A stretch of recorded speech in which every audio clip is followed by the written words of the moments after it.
Hello students. तो कुछ दिन रह गए हैं सीयूटी यूजी के एग्जाम के लिए, तो इसलिए आज हम लोग करने वाले हैं एक past year question paper solve जो है पॉलिटिकल साइंस का। अब बिना पास्ट ईयर क्वेश्चन पेपर किए हमें समझ नहीं आता है कि किस तरीके के क्वेश्चंस आने वाले हैं, और बहुत सारे क्वेश्चंस ऐसे होते हैं जो रिपीट होते हैं। तो आप भी मेरे साथ साथ क्वेश्चन पेपर सॉल्व करो और देखते हैं कि आप कितने क्वेश्चंस अटेम्प्ट कर पाते हो। मुझे कमेंट में लिख के बताना कि आप कितने क्वेश्चंस अटेम्प्ट कर पाए आज के समय में, ठीक है, आज के दिन में।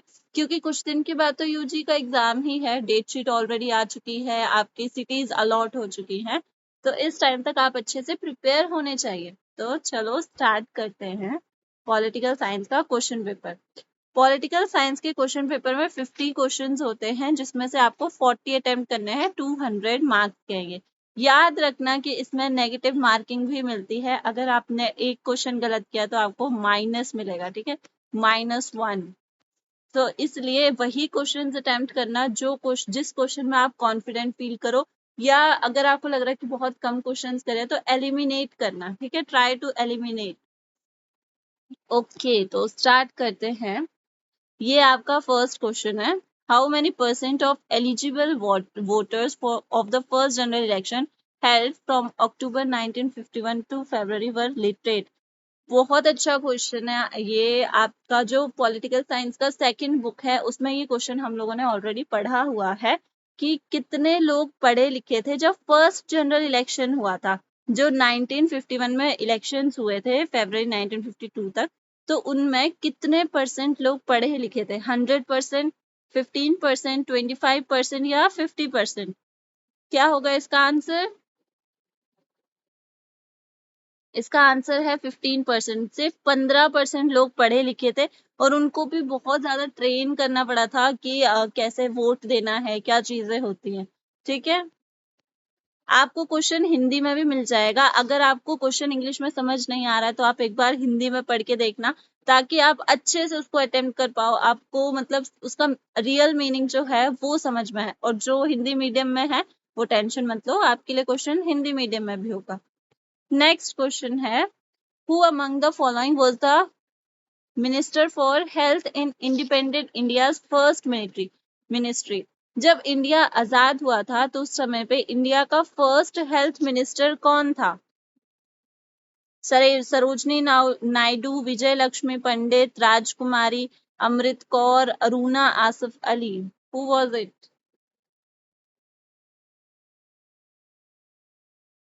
ये थी राजकुमारी अमृत कौर। ओके,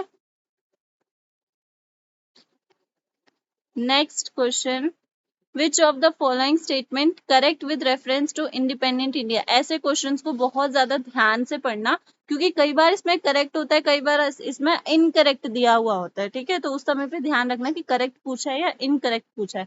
तो इसमें पूछा है कि इंडिपेंडेंट इंडिया से रिलेटेड कुछ स्टेटमेंट्स हैं, उनमें से कौन सा सही है। Okay, all the princely states agreed to join Indian union willingly. कि इसको अगर हिंदी में पढ़ें तो सभी देशी रियासतें स्वैच्छिक रूप से भारत संघ में सम्मिलित होने पर सहमत हो गई थी, मतलब अपनी मर्जी से वो मिलना चाहती थी इंडिया में। The eternal boundaries of the country needed to be drawn afresh. देश के आंतरिक सीमाओं को नए सिरे से खींचना आवश्यक था, मतलब उसको दोबारा से बनाना। यहाँ पे ना स्पेलिंग मिस्टेक है। The famous speech Trust with Destiny was given by Sardar Vallabhbhai Patel, the Deputy Prime Minister of India. Freedom came with partition which resulted in large scale violence and displacement.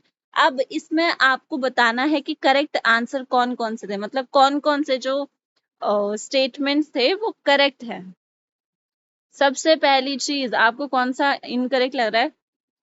Trust with destiny, Bharat की पहली आवाज, आजादी की पहली आवाज, जो कि सरदार वल्लभ भाई पटेल ने नहीं दी थी। किसने दी थी? जवाहरलाल नेहरू ने दी थी ये, ठीक है। तो ये तो गलत हो गया। अब यहाँ पे हम लोग ना एलिमिनेट कर सकते हैं कि सी वाला कौन सा ऑप्शन है। जैसे इसमें सी है तो ये आंसर नहीं होगा, बहुत तेज है, और बाकी किसी में सी नहीं। बाकी देखते हैं, all the princely states agreed to join Indian union willingly. क्या सभी प्रिंसली स्टेट्स मान गए थे इंडिया को ज्वाइन करने के लिए? बताओ। नहीं माने थे। JNK नहीं माना था, हैदराबाद नहीं माना था, जूनागढ़ नहीं माना था, ठीक है, तो 3 जो प्रिंसली स्टेट्स थे वो नहीं माने थे, इस वजह से ए भी नहीं हो सकता। अब जिसमें ए है उसको एलिमिनेट कर दो, इसमें भी ए है, इसमें भी है, बी एंड डी ओनली, तो एक तो होगा ही ना आंसर।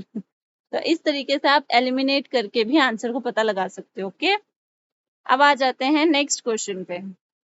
नेक्स्ट क्वेश्चन है, आपको मैच करना है, ये लिस्ट 1 है, ये लिस्ट 2 है, लिस्ट 1 और लिस्ट 2 को मैच करना है। जैसे टू नेशन थ्योरी किससे रिलेटेड है, ट्विस्ट विद डेस्टिनी किससे रिलेटेड है, अभी ऊपर पढ़ा हमने, अब्दुल गफर खान, अमृता प्रीतम।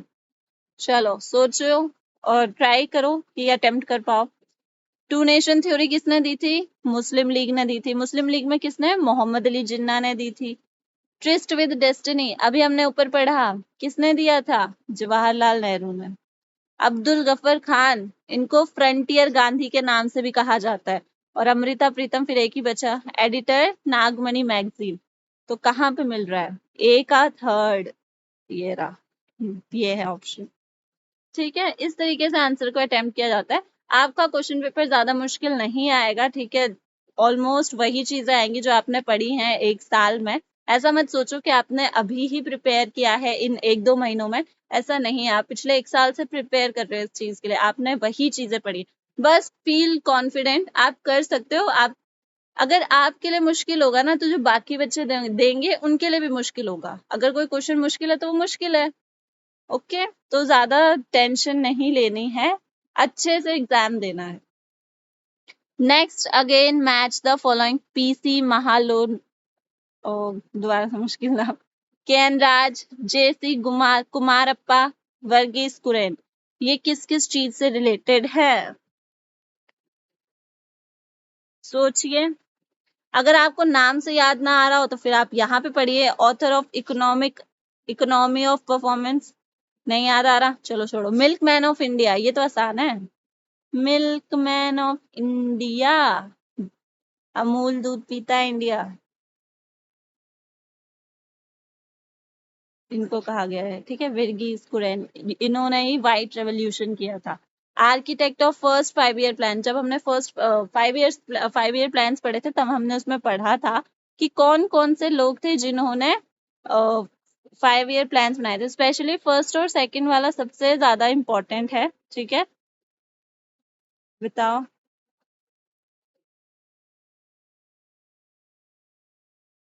बताओ बताओ, किसने बनाया था, उसको बनाया था के एन राज ने। ठीक है, अब इतना सा अगर हमें आ रहा हो तो हम चेक करते हैं कि क्या ऐसा कोई ऑप्शन है जिसमें ये वाला फिट हो रहा हो। तो बी का थर्ड, एक ही ऑप्शन है, काम आसान हो गया।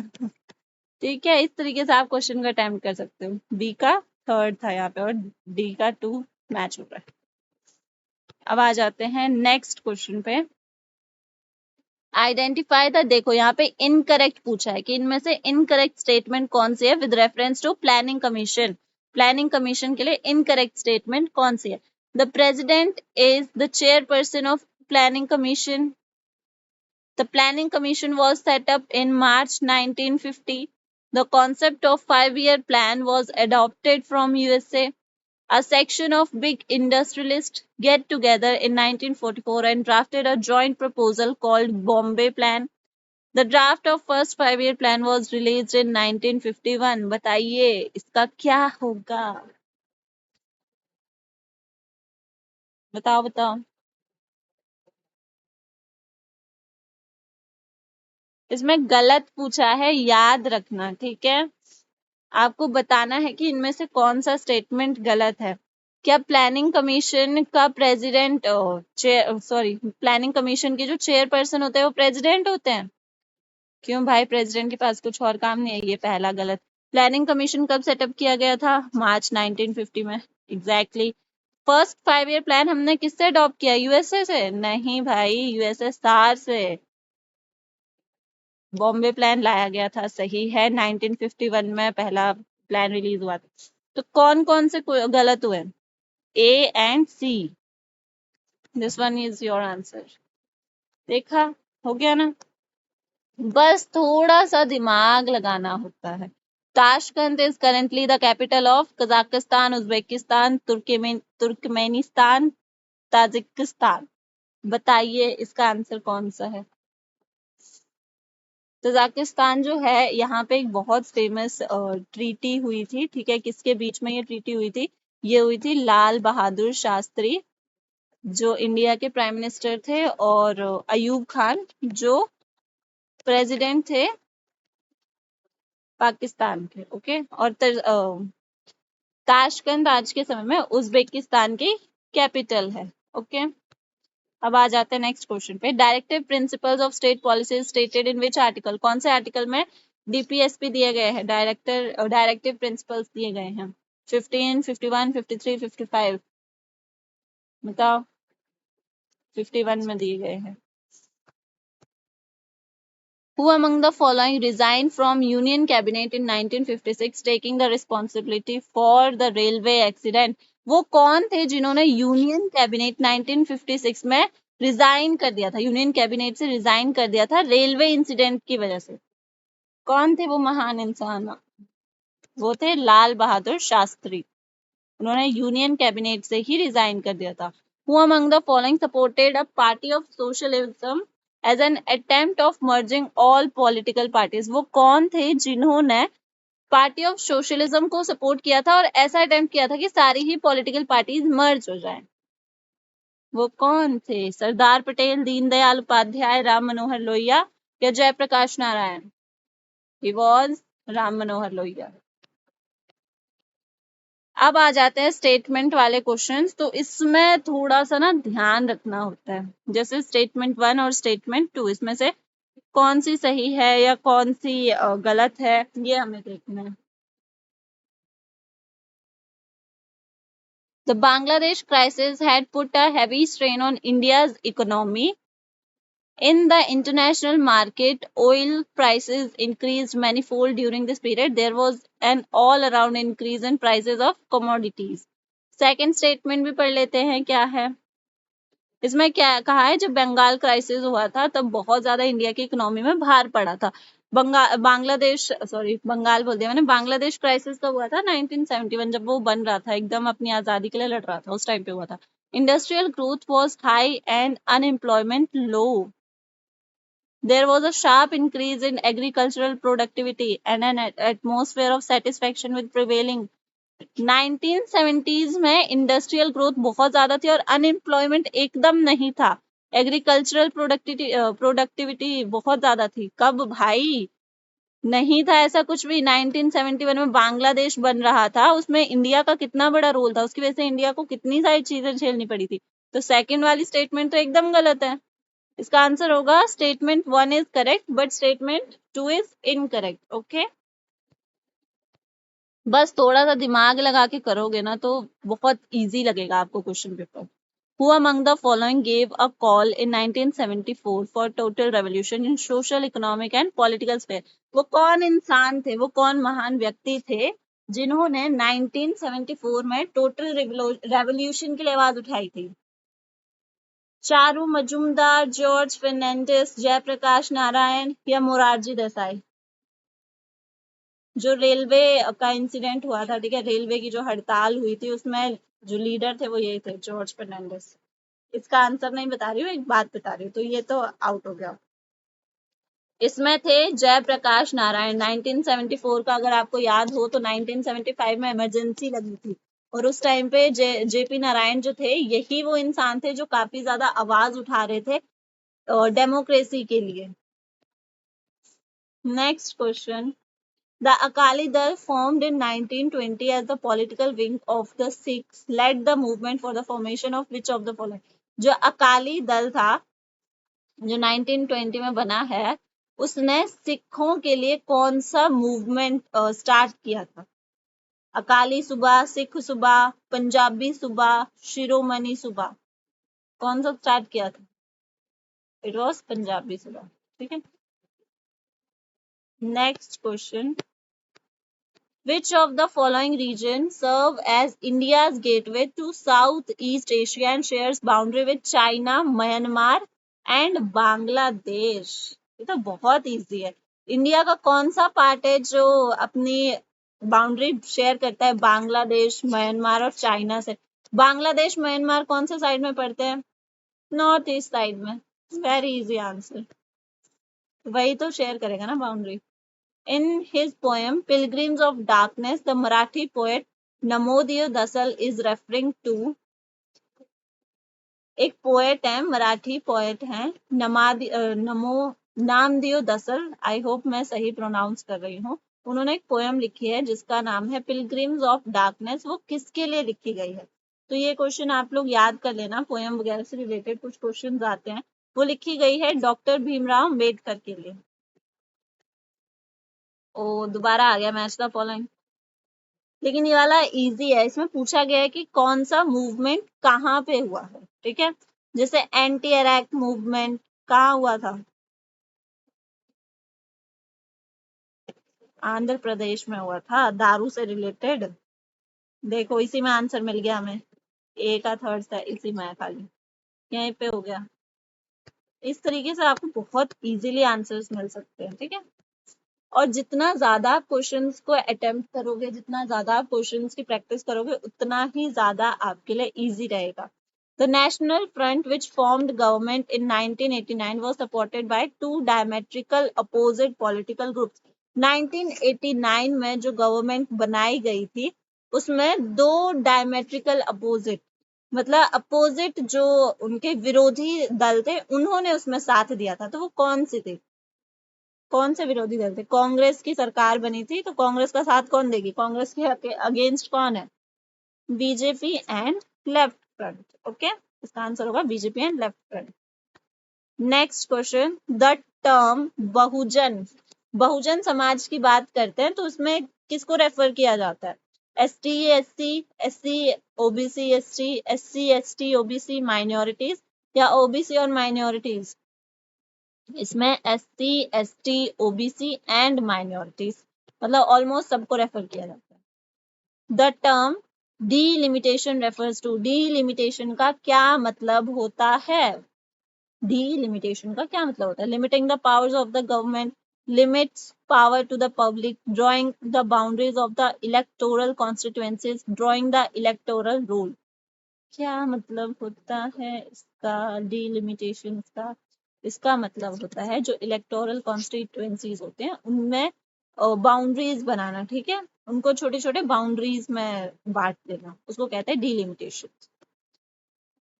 Next question, which schedule of Indian constitution allows different tribes complete autonomy of preserving their policies and customary laws? कौन इंडियन कॉन्स्टिट्यूशन में कौन सा शेड्यूल अलाउ करता है अलग अलग ट्राइब्स को अपनी पॉलिसीज और लॉज को बचाने का? मतलब कौन उनको अधिकार देता है? इंडियन कॉन्स्टिट्यूशन में कौन सा शेड्यूल है जो ट्राइब्स को अधिकार देता है? फर्स्ट, फोर्थ, सिक्स्थ या ninth? Sixth schedule is for minorities. Okay, वही उनको माइनॉरिटीज नहीं सॉरी ट्राइब्स, वही उनको राइट्स देता है। नेक्स्ट क्वेश्चन, दोबारा मैच द फॉलोइंग। ये पॉलिटिकल लीडर्स हैं और country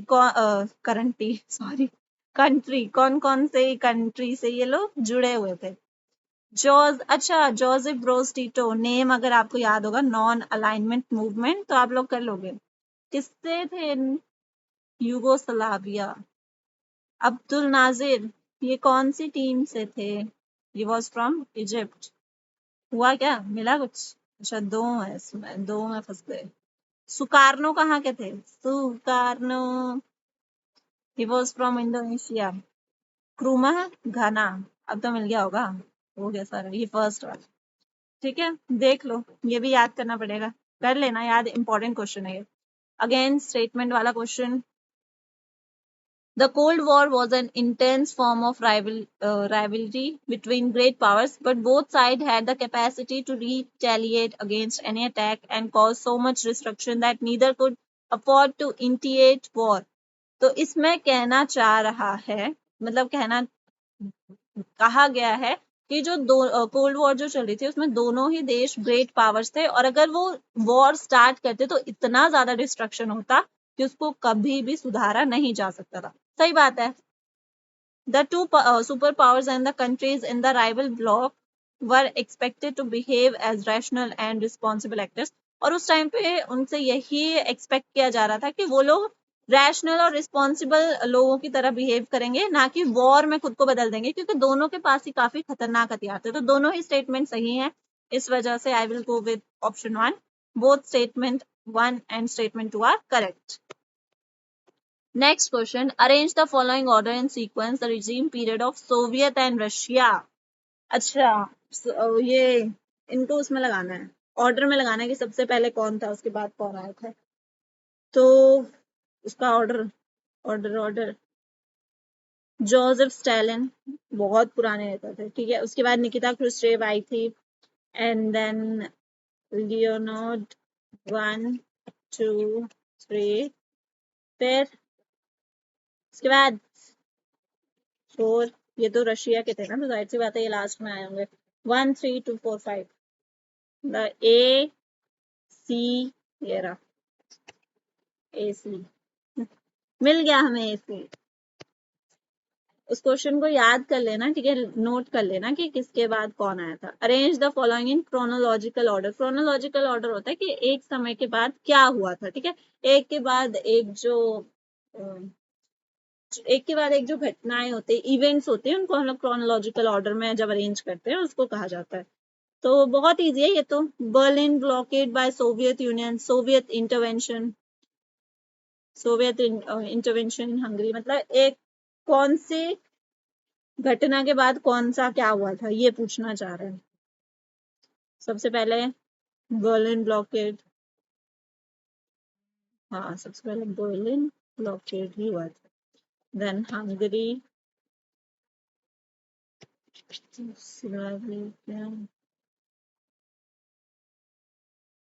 Afghanistan and disintegration of Soviet union, ये बना आपका। तो ये हो जाएगा ए सी बी, ए सी। ये कुछ टेक्निकल चीजें तो नहीं है, बट कुछ ऐसी चीजें हैं जो आपको याद करनी पड़ेंगी कि किसके बाद क्या हुआ था। Who won the US presidential election in 1992 and 1996? कौन बना था 1992 और 1996 में यूएस का president? Very very important question and very very easy question, हम लोग ऑलरेडी इसको पढ़ चुके हैं। इन 1992 के टाइम पीरियड को क्लिंटन टाइम पीरियड कहा गया है, क्लिंटन ईयर्स कहा गया है। तो कौन बना था? विलियम जेफरसन, बिल क्लिंटन, ठीक है, ये बने थे। Which one of the following statement related to Iraq invasion by US is incorrect? Iraq ने जो यूएस ने जो इराक पर हमला किया था, उससे रिलेटेड कौन सा इनकरेक्ट स्टेटमेंट है वो बताना है। इनमें से कौन सा स्टेटमेंट इनकरेक्ट है? The US lost 3000 military personal in war, 3000 लोग उसके मारे गए थे। The UN had given consent to invade Iraq, उसने परमिशन ली थी कि इराक पे हमला किया जाए। More than 40 other countries joined US led coalition of willing, 40 से ज्यादा देशों ने यूएस का साथ दिया था। The invasion was to prevent Iraq from developing weapons of mass destruction, ये इसलिए बनाया गया था ताकि इराक जो है वो खतरनाक हथियार ना बना ले। तो इसमें से कौन सा गलत है? ये वाला गलत है, इसका आंसर होगा सेकंड, क्योंकि यूएसए ने यूएन से परमिशन नहीं ली थी। यूएन मना कर रहा था कि हमला नहीं होना चाहिए, हमला नहीं करना चाहिए, फिर भी उसने हमला किया था। The circle of 12 golden stars on European Union flag refers to what? क्या दिखाते हैं वो? Solidarity and harmony. बच्चों वाले क्वेश्चन है ना। ASEAN was established in 1967 by signing what? कहाँ established हुआ था? बैंकॉक यार। The government of India and Bangladesh had differences over sharing of river water of कौन सी नदी के पानी को लेके झगड़ा है इंडिया और बांग्लादेश में? यमुना नॉर्थ में पड़ती है, कहाँ से जाके बांग्लादेश से लड़ोगे? तुंगभद्रा साउथ में, नहीं लड़ सकते। गंगा और यमुना, दोबारा यमुना आगे भाई नॉर्थ में। गंगा एंड ब्रह्मपुत्र, गंगा बहुत लंबी नदी है, वो एकदम जहाँ पे बांग्लादेश है वहां तक जाती है। ब्रह्मपुत्र तो आती है वहां से, ठीक है। The first WSF meeting was organised in, WSF होता क्या है ये जानना चाहते हो? World squash federation. स्क्वैश एक गेम होता है, ठीक है। उसकी पहली मीटिंग कहाँ पे हुई थी? उसकी पहली मीटिंग हुई थी ब्राजील 2001 में। नेक्स्ट क्वेश्चन, LTTE की फुल फॉर्म बताइए। LTT की full form, what is full form of this? Liberation tigers of Tamil Ilam. ये कुछ चीजें हैं जो आपको याद करना बहुत ज्यादा जरूरी है। In which year UNICEF was established? It was established in 1946. Which one of the following is an incorrect option related to decision making? UN is more relevant in changing scenario at its 60th anniversary in 2005. Question में पूछा गया है कि जो UNO है उसने क्या क्या चेंजेस करे हैं, ठीक है, बट हमें इसमें इनकरेक्ट ऑप्शन बताना है। 2005 में जब उसकी 60th एनिवर्सरी थी उसने क्या क्या चेंजेस करे हैं, ठीक है, इनकरेक्ट वाले। Established of Human Right Council, agreement to achieve Millennium Development Goals, creation of a democracy fund, and agreement to continue the Trusteeship Council.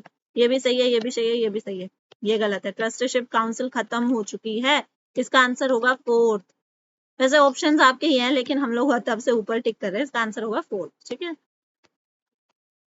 Next very very important question जो हमने वेपन से related पढ़ा था कि कौन सा weapon क्या करता है, या कौन, इसमें फुल फॉर्म्स पूछी गई हैं वेपन्स की, ट्रीटीज की, सॉरी ट्रीटीज से रिलेटेड है ये क्वेश्चन। हमने ये सारी ट्रीटीज पढ़ी हुई है कि कौन सी ट्रीटी क्या करती है, कौन सी ट्रीटी में क्या बताया गया है, कब की गई है, कौन से देशों के बीच की गई है, ये सारी की सारी चीजें आपको वीडियो में देखने को मिल जाएंगी, फर्स्ट या सेकेंड चैप्टर में है, ठीक है। तो सॉल्ट, सॉल्ट की फुल फॉर्म क्या होगी बताओ? सॉल्ट की फुल फॉर्म बताइए।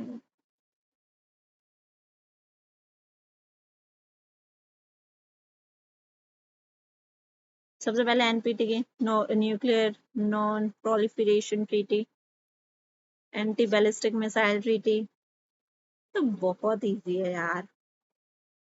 SALT स्टार्ट हो गया। ए का 4, 2 जगह भाई, बी का 1, ये फर्स्ट, आपका आंसर होगा first. Next question, disarmament requires all the states to give up. Disarmament का क्या मतलब होता है? हर टाइम बोला जाता है ना डिसआर्मामेंट कर दो भाई, डिसआर्म कर दो, डिसआर्म कर दो, तो उसमें क्या चीजें खत्म करनी होती है? वायलेंस, आर्म्स कंट्रोल, वेपन्स या इंटरनल वॉर? इसमें वेपन्स को खत्म करना होता है, वेपन्स को डिसआर्म करना होता है। ओके, नेक्स्ट क्वेश्चन, ये कुछ प्रोटोकॉल से रिलेटेड है कि कौन सी डेट में कौन सी एग्रीमेंट हुई थी या कौन सा प्रोटोकॉल हुआ था, ठीक है। सो स्टार्ट करते हैं, कहाँ से स्टार्ट करें?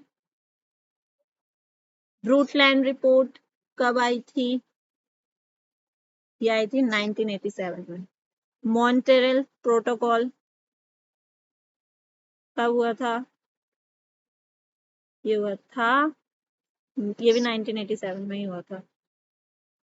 अंटार्कटिक ट्रीटी, अंटार्कटिक ट्रीटी 1959, एक बचा ये, इसका आंसर होगा fourth. Next again, match the following.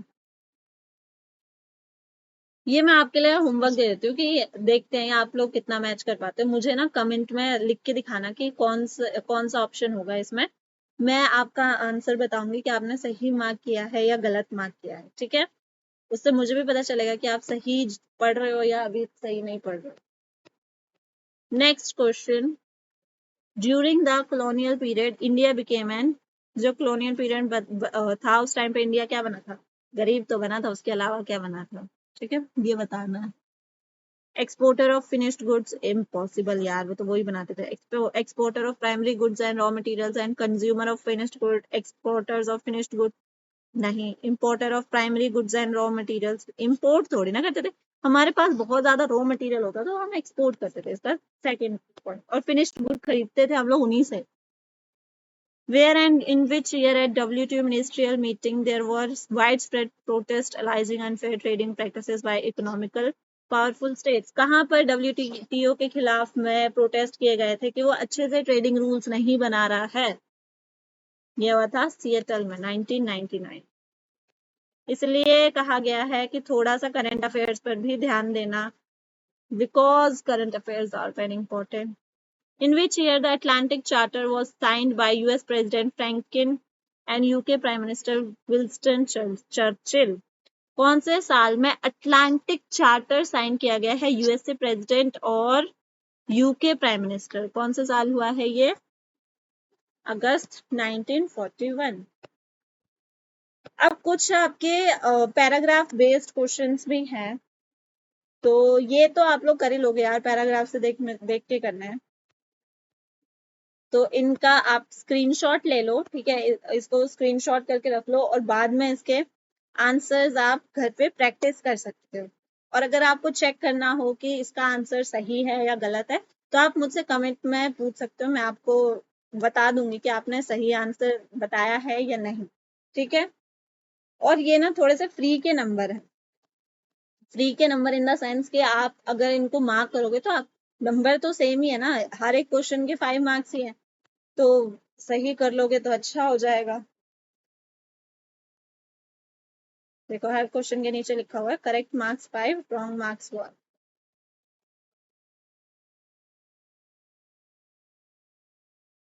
I hope आप लोग स्क्रीनशॉट लोगे और इन क्वेश्चन को प्रैक्टिस करोगे, क्योंकि प्रैक्टिस करने से क्या होता है कि आप ही अच्छे से अटेम्प्ट कर पाओगे, आपको ही पता चलेगा कि कैसे क्वेश्चंस अटेम्प्ट करने हैं, कैसे क्या होगा, ये चीज आप ही सीखोगे. ठीक है. तो आज के लिए बस इतना ही.